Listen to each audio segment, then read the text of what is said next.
Dealers don't want you to see this video. Right now, across the United States, there are 8 motorcycles sitting on showroom floors that most riders assume are too expensive, too far out of reach, or simply not worth checking out. And that assumption is exactly what's keeping dealers comfortable. Because the truth is, in 2026, the price of entry into motorcycling has dropped lower than almost anyone expects. And the bikes on this list are not stripped-down junk. They're real, capable, good-looking machines that happen to cost a fraction of what people think a decent bike should cost.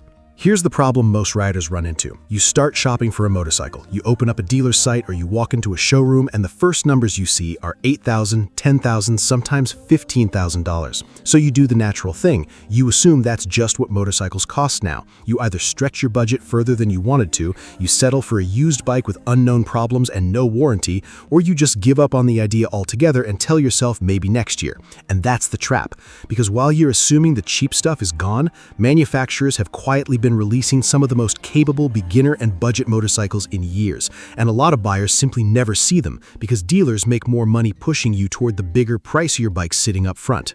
I'm going to walk you through 8 motorcycles you can buy brand new in the United States right now, every single one of them under $5,000, some of them under $2,000, and I'm going to show you exactly why dealers would rather you didn't know about them.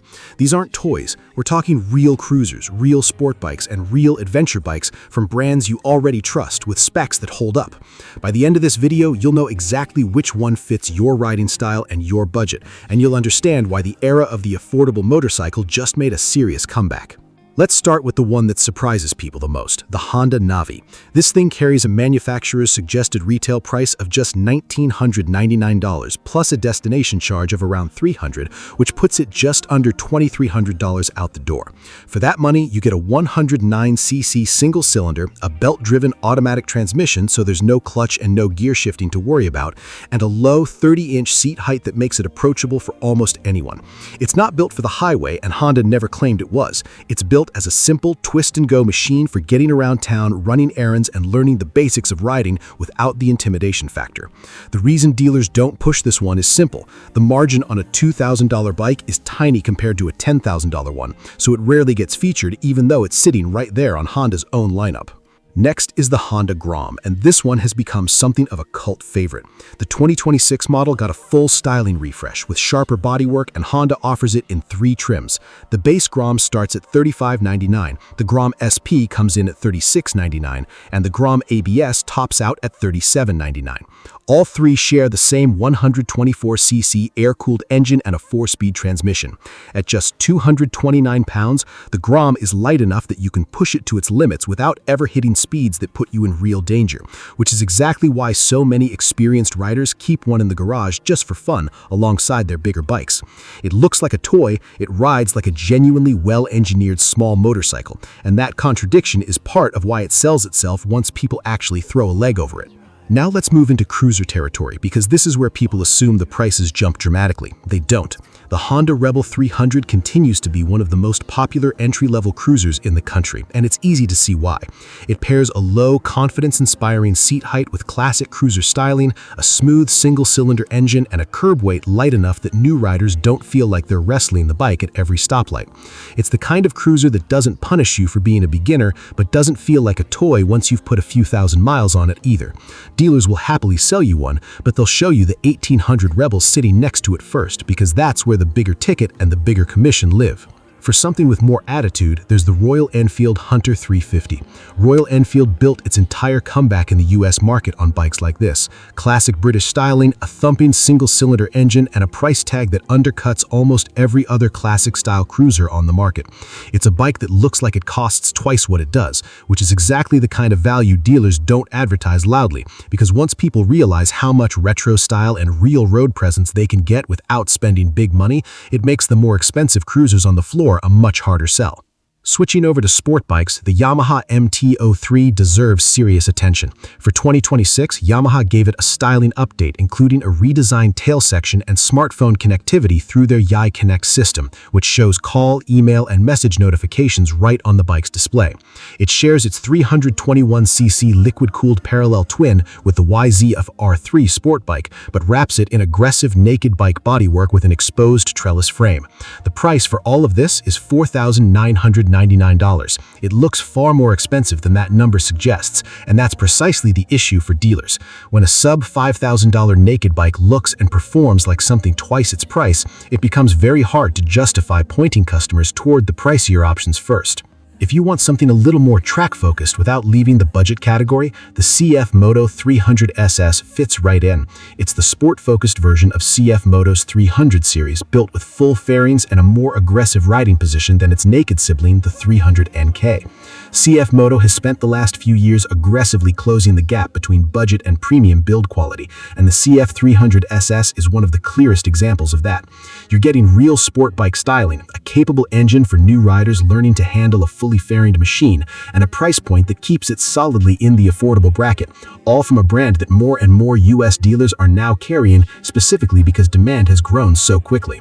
Now here's the one that might be the biggest shakeup on this entire list, the Royal Enfield Guerrilla 450. This is not a stripped-down budget bike pretending to be capable. It's a genuine modern roadster built on the same platform as Royal Enfield Himalayan 450 adventure bike, powered by a 452cc liquid-cooled Sherpa engine, producing around 40 horsepower and 40 Newton-meters of torque.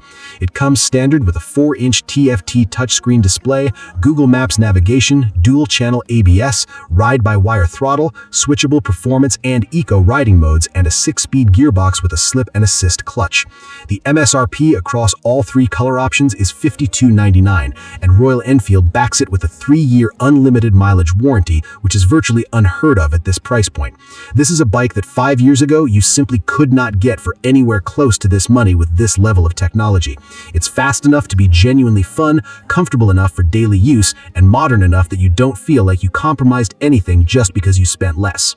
And rounding out the list, for riders who want to go off the beaten path without spending adventure bike money, the Kawasaki KLX230 lineup deserves a spot. For 2026, Kawasaki expanded this family with 2 new variants, the KLX230 Sherpa S and the KLX230 DF, alongside the standard KLX230, which now starts at $49.99 without ABS and $52.99 with it. It runs a simple, reliable, air-cooled, fuel-injected 233cc single-cylinder with minimal electronics to worry about and a lightweight chassis that makes trail riding genuinely approachable.